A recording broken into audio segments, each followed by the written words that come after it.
KPBS On Demand is supported by UC San Diego's Art Power, presenting cellist Joshua Roman, performing from his album Immunity, alongside music by J.S. Bach and more, Sunday, June 22nd at UC San Diego's Epstein Family Amphitheater. Reserve your tickets at artpower.ucsd.edu.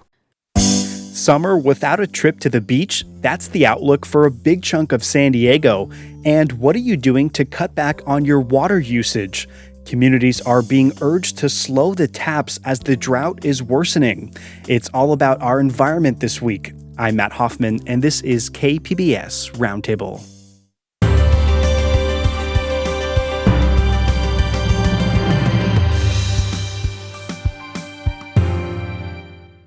KPBS On Demand is supported by UC San Diego's Art Power, presenting cellist Joshua Roman, performing from his album Immunity, alongside music by J.S. Bach and more, Sunday, June 22nd at UC San Diego's Epstein Family Amphitheater. Reserve your tickets at artpower.ucsd.edu. Hello and welcome to our discussion this week. I'm KPBS reporter Matt Hoffman, and let's introduce our guests. Eric Anderson is our environment reporter here at KPBS News. We also have Voice of San Diego environment reporter Mackenzie Elmer, and Haley Smith is here. She's a staff writer covering trending and breaking news for the LA Times. All of them have been here before on Roundtable, and we're so glad that they're all back. Let's start with the big issue here, and that's one that's affecting all parts of California and all Californians. We're seeing new water conservation rules in San Diego and elsewhere because of the drought. If you're washing your car in your driveway, you're doing it wrong now. Under this new guidance, Mackenzie, what else should people be doing or not doing? Yeah, the restrictions are called level 2 water restrictions of a 6-level sort of actions that people have to take under different levels of drought that the state's experiencing. And so what the best thing to do is to actually just read through them on the City of San Diego website because they're quite specific, but basically you shouldn't be, like you said, washing your car in your driveway, which is actually really bad for the environment anyway, so you shouldn't do that. And if it were to rain, you're not supposed to irrigate or water your landscaping 48 hours after a rain event, and basically just trying to be as cautious as possible with any kind of like outdoor water use. And Haley Smith from the LA Times is here. She wrote this week about what California learned from the last big drought back in 2015. Haley, if you could remind us, what was it like back then, and is this drought comparable to conditions then? Well, at the time, the 2012 to 2016 drought was among the worst we'd ever seen, but the conditions right now are actually even worse, if you can believe it. Not only are we in the third year of our current drought, but January, February, and March of this year were actually the driest they've ever been in California. And that's really notable because those months are typically the heart of our wet season when we get a lot of the rain and snow that sort of carries us through to the end of the year. So right now, a lot of the region's reservoirs are dipping to new lows, including Lake Mead, which is the largest reservoir in the nation, which is about 28% of its capacity today. We also saw the Metropolitan Water District order its strictest ever water cuts for about 6 million people in Southern California. And here in Los Angeles, we've been reduced to 2-day-a-week outdoor watering for the first time. Some areas near us are even at 1 day a week. So I know everyone's sort of sick of the word unprecedented, but here we are. And Eric, you have something to add here? Hey, Haley, I've got a quick question for you about local water managers. It seems like that they don't have that sense of urgency. They keep talking about that they have enough for 5 years, enough water in place, and they don't have that sense of urgency, like the drought is not really impacting us locally. Is that the sense you get? I think that we have learned some lessons from the last drought, and we're starting to make progress with, building up better infrastructure and trying to diversify our water supply. But we also just saw the latest conservation numbers that came down from the state this month. And statewide, we used like 19% more water the last month than in 2020. So we are slipping a bit too. So I think we are having a harder time this time around getting the message across. And Mackenzie, go ahead. Haley, I had a question for you too. Is that water use up because we're so dry, like so hydrologically dry in the soils and everything. We just need to keep applying more and more water. So that's why it looks like the water use is up. Yeah, that's a huge part of it. Because we had such a dry start to the year and because we're having heat waves right now, people tend to, ramp up their water use, and they're trying to water their lawns more and do all of these things to keep things from dying, which is exactly the opposite of what officials are saying we need to do. And Haley, you pointed out, during the last drought, we learned a lot. And since then, there have been changes made around how we drill for new groundwater. Now, that may not sound like the most exciting thing to talk about, but as you point out, it's a critical piece of how we manage our water supply. Can you explain why or sort of how that works? Sure. If you're a nerd like me, it actually is an exciting thing to talk about. But basically, California has huge amounts of water beneath the ground, which we usually access through wells. And the problem is that when we have droughts with very little rain and snow to refill our reservoirs, we tend to lean more heavily on that groundwater to get by. So it's sort of like putting more straws into a milkshake, right? So each well is using up more and more of this groundwater that isn't getting replenished. And for a long time, well drilling in California was largely unregulated, meaning if I wanted to dig a well in my backyard, no one could really stop me. And so during the last drought, the state tried to address that with the passage of the Sustainable Groundwater Management Act in 2014, which is also known as SGMA. The problem is that the way SGMA was designed is it's like a 20-year rollout. So in the meantime, there's just been this like frenzy of well drilling that's already causing a lot of problems, including thousands of household wells in the Central Valley that are already running dry.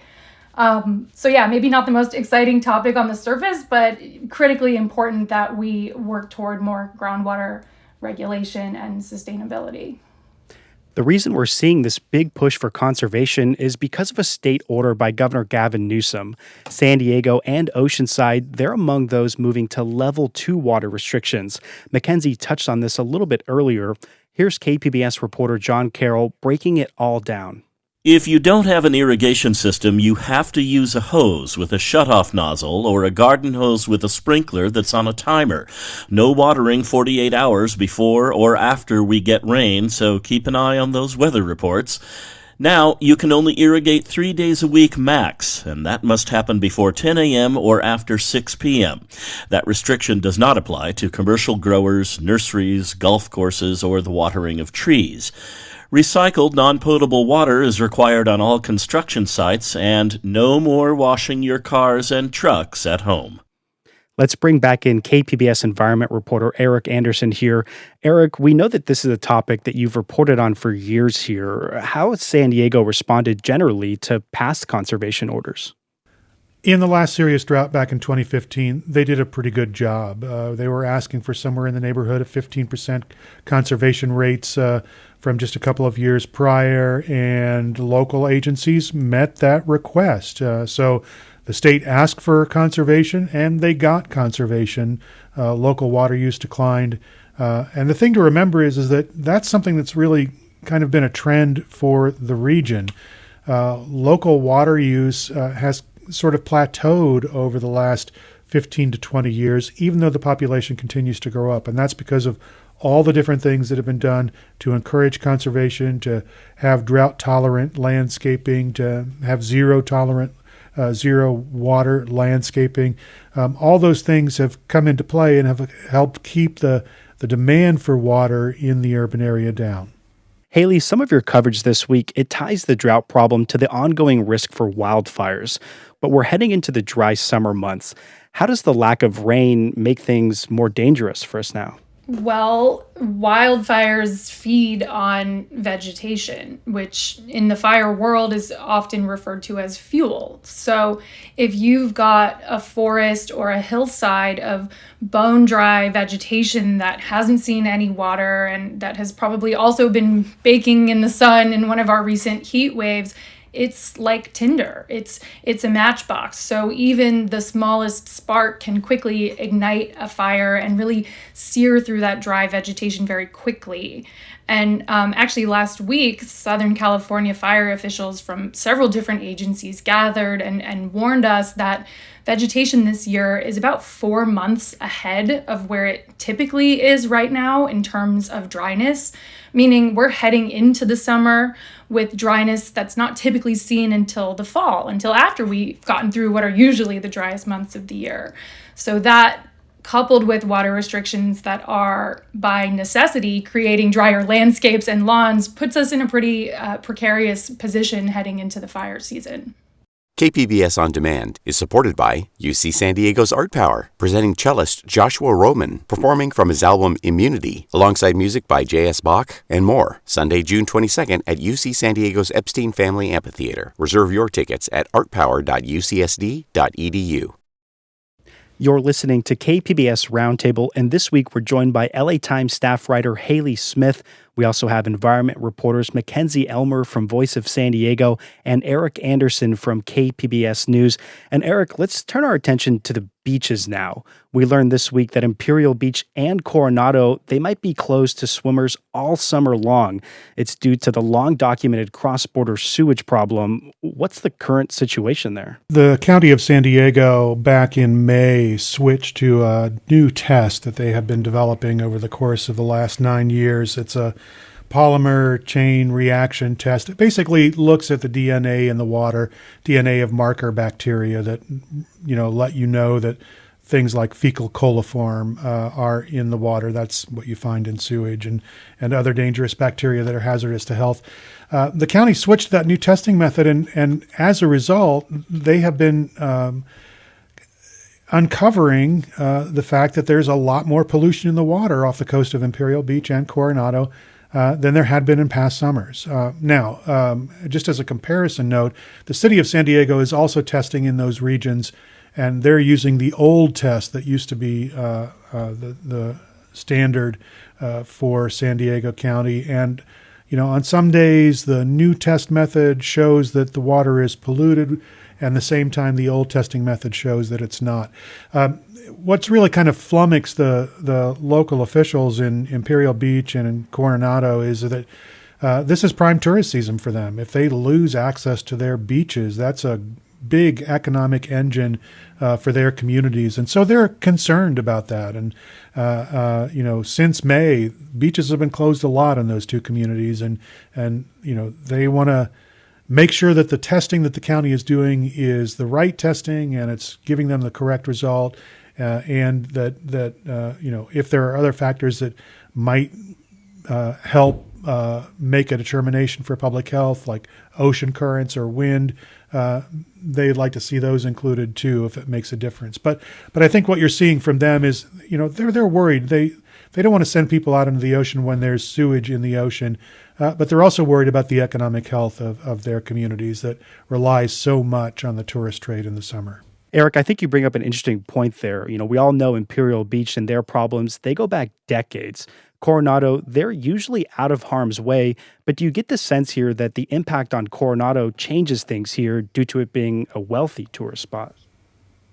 That's a very good question, and I think we'll see just exactly what the outcome is as it plays out. I think the surprising thing for a lot of people is that, people in the region have traditionally thought of as summer as, there are no wet weather flows of sewage coming down the Tijuana River Valley. And if there are ocean currents that carry the ocean to the south, then you don't have a threat from the sewage plant south of Tijuana. And they usually think that the water is going to be relatively clean and safe for the public during the summer months. And that's not turning out to be the case. And that's creating some consternation. And let's bring in Mackenzie Elmer from Voice of San Diego on this discussion. Mackenzie, did you have something to add to Eric's point there? Oh, I was just going to say that Scripps Institution of Oceanography did an interesting study that showed there's a wastewater treatment plant in Baja that's basically broken and has been just spewing sewage into the ocean just south of the border. And the Scripps study showed that, the the currents of the ocean basically change into like a northerly direction during the summer, and the sewage from that plant is actually carried up into the Imperial Beach region and in Coronado. And so the thought was that the Tijuana River, because it is a seasonal river and only flows during the winter time, that was when beaches were most at risk of closure. But this study showed that the summertime is actually really at risk of sewage contamination from the Tijuana River as well. I just wanted to make that point. And there could be another speed bump here. Mackenzie, you recently did a piece about border wall construction where the Tijuana River meets the coast. Why is Mayor Serge Dedina in Imperial Beach questioning how that might delay this sewage project? Yeah, so this idea Homeland Security had about closing what they call a border wall gap. Basically, the border wall doesn't cross the mouth of the Tijuana River, so essentially someone could, if they wanted, walk from Tijuana into San Diego in the river channel. There's just an open space there, and there was a proposal to close that with a fence back in 2019, I believe, and then people thought the project was kind of dead. But then it sort of resurfaced this year, and Homeland Security wants to move forward with it. And they basically have permission from Congress. They don't have to do a number of environmental studies that other like federal or state law would otherwise require. They're exempt from that. So it's kind of, as Mayor Dedina fears, sort of like a green-lighted project. And his concerns were primarily, when he spoke with me at least, were about the fact that putting this project on the table would therefore slow down progress that the Environmental Protection Agency would make on their plan. They have like a $630 million plan to address the sewage issue crossing the border with a number of projects. One, the first on the table being an expansion of an international wastewater treatment plant that already exists at the border.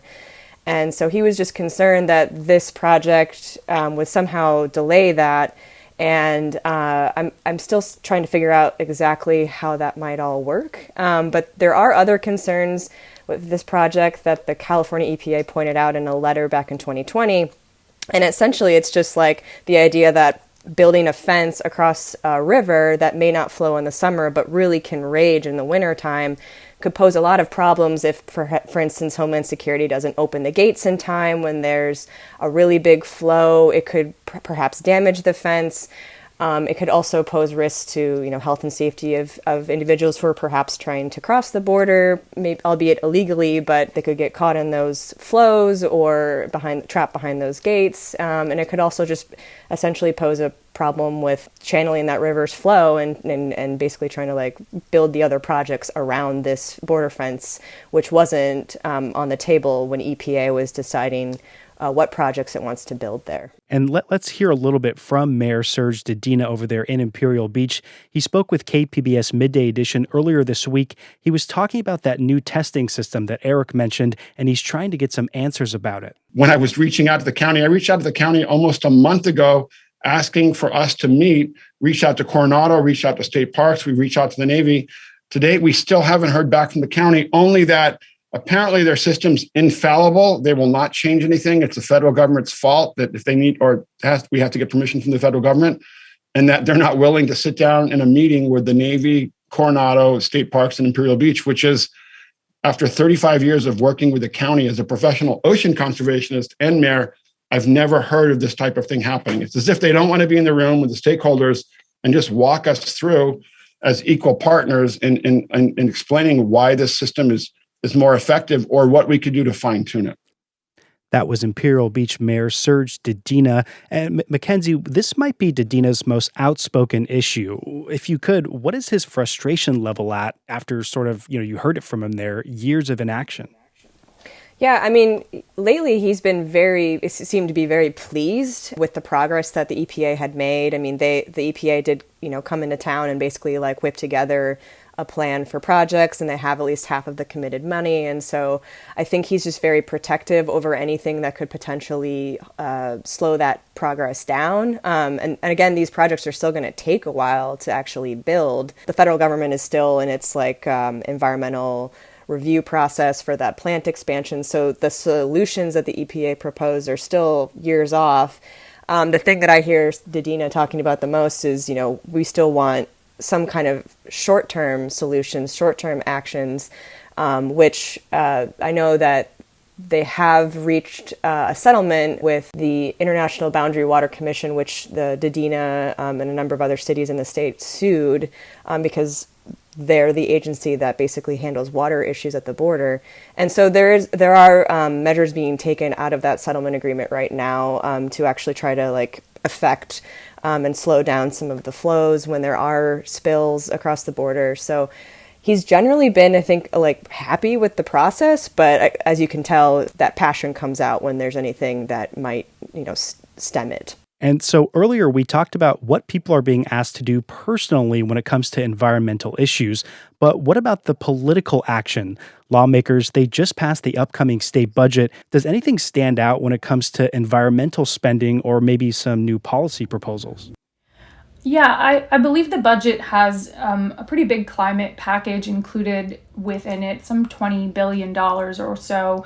We're still waiting to hear exactly what that will go toward. But one thing that I think is really important is that we're starting to see more state and federal funds available for water infrastructure projects and for grants that can help us and various communities and stakeholders sort of decrease their reliance on imported water from sources like the Colorado River, which, as we have mentioned, is getting pretty low. So, for example, there's, grants available and investments in wastewater recycling facilities so that the water that goes down your drain can be treated and reused for something like agriculture. There's also efforts to improve stormwater capture so that if and when it does rain, we're better able to keep some of that water. And then locally here in LA, for example, we're seeing more funds available to help people with smaller projects that can make a difference, like rebates to replace your lawn, your grass lawn, with drought-tolerant landscaping, or to switch out your old appliance for something more high efficient. A lot of these environmental issues, they come back to the threat of climate change, especially the drought. And solutions, we know that they're not cheap. And at a time when gas prices are at record highs, Mackenzie, do you think we could see this climate issue taking maybe a back seat here? We'll start with you, and we want to hear from everybody on this. I mean, I hope not, because those two are, in effect, opposed. You don't want people burning gas when we're having a climate crisis. So I guess I'm kind of struggling with this question, and I'm wondering what the others are going to say, and maybe I'll have some thoughts once I hear more about what you guys mean by this. Honestly, I'm sort of flabbergasted and just trying to... Go ahead, Eric. I would just say,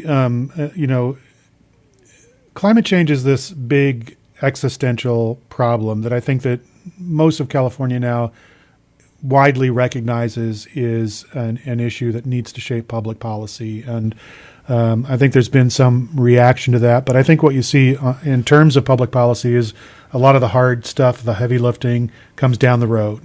It's a political strategy that's been employed a lot. But I think also the pressure for public policy that addresses climate change will increase in a pretty rapid sense, because I think people make the connection. I do a lot of reporting on climate change and how there are real world impacts today that didn't exist 15 years ago, and people respond to that. I think people understand that gas prices are a short-term problem. Climate change is a long-term issue. And Haley, what are your thoughts here? Obviously, it's really painful to pay $6 or $7 at the gas pump, but I think there's a lot of climate folks who think this is actually creating an opportunity to have this much needed conversation about backing away from our reliance on oil and gasoline and investing heavily in alternate kinds of energy and public transit, which is something we really need more of here in LA, for example. So I think, if anything, this is the moment. This is the fork in the road where we need to decide what we're going to do. And I do think it's going to be more painful now than it would have been if we had started this transition, 10 or 20 years ago. But as Eric mentioned, short-term thinking has sort of gotten us into this position now, both with gas and energy and also with water. And so it's really time for us to start thinking a little bit more long-term and laying the foundation for, a different kind of future here in California. Yeah, I mean, I agree. I guess what I meant is, it's been unfortunate to see how quickly, the state looked at gas rebates in the face of rising gas prices when, in the climate policy context, perhaps the better frame would be to say, maybe we need to make public transit easier to use and more affordable, instead of just like dishing out a short-term, political move of offering some money for gas. It's like that's the easy way out. And that's often, as Eric just pointed out, that's the short-term election cycle thought. I think one thing that's been kind of interesting and promising, though I'm not sure how realistic it will be, but on a larger scale, especially with federal policy sort of like throwing a lot of money at clean energy, grid expansion, etc., you also see private corporations and companies, and energy companies especially, like kind of at least making declarations that they want to drive their emissions down and kind of transform the energy economy, as it were. And so that's at least like one positive thing I see from politics is harder to change. But once companies and energy companies start moving in the right direction on climate change, that usually means we're in a better spot. Well, we're going to have to wrap it up and leave our discussion there. Before we go, a quick plug. KPBS Midday Edition, they spoke with Cal Matters reporter Julie Cart this week. It was her story about the mental health toll that California's wildfires have taken on firefighters. It's a reminder how the climate change issue goes far beyond our environment. Let's thank this week's guests, Eric Anderson from KPBS News, Mackenzie Elmer from Voice of San Diego, and Haley Smith from the LA Times. You can stream the KPBS Roundtable podcast anytime at kpbs.org. I'm Matt Hoffman. Thanks so much for joining us. We'll be back with you all next week.